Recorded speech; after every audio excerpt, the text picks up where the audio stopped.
وقاتلوا في سبيل الله الذين يقاتلونكم ولا تعتدوا إن الله لا يحب المعتدين واقتلوهم حيث ثقفتموهم وأخرجوهم من حيث أخرجوكم والفتنة أشد من القتل ولا تقاتلوهم عند المسجد الحرام حتى يقاتلوكم فيه فإن قاتلوكم فاقتلوهم كذلك جزاء الكافرين فإن انتهوا فإن الله غفور رحيم وقاتلوهم حتى لا تكون فتنة ويكون الدين لله فإن انتهوا فلا عدوان إلا على الظالمين الشهر الحرام بالشهر الحرام والحرمات قصاص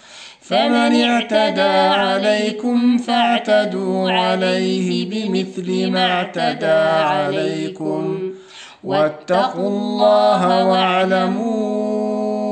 أن الله مع المتقين وأنفقوا في سبيل الله ولا تلقوا بأيديكم إلى التهلكة وأحسنوا إن الله يحب المحسنين وأتموا الحج والعمرة لله فإن أحصرتم فما استيسر من الهدي ولا تحلقوا رؤوسكم حتى يبلغ الهدي محله فمن كان منكم مريضا أو به أذى من رأسه ففدية من صيام أو صدقة أو نسك فإذا أمنتم فمن تمتع بالعمرة إلى الحج فما استيسر من الهدي فمن لم يجد فصيام 3 أيام في الحج و7 إذا رجعتم تلك 10 كاملة ذلك لمن لم يكن أهله حاضر المسجد الحرام واتقوا الله واعلموا أن الله شديد العقاب الحج أشهر معلومات فمن فرض فيهن الحج فلا رفث ولا فسوق ولا جدال في الحج وما تفعلوا من خير يعلمه الله وتزودوا فإن خير الزاد التقوى واتقون يا أولي الألباب ليس عليكم جناح أن تبتغوا فضلا من ربكم فإذا أفضتم من عرفات فاذكروا الله عند المشعر الحرام واذكروه كما هداكم وإن كنتم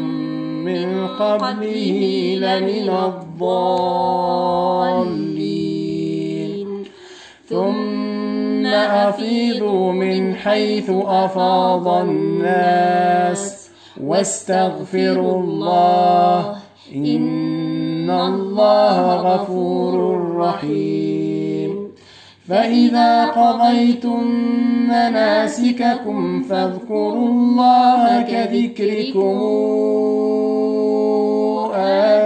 آباءكم أو أشد ذكرا فمن الناس من يقول ربنا آتنا في الدنيا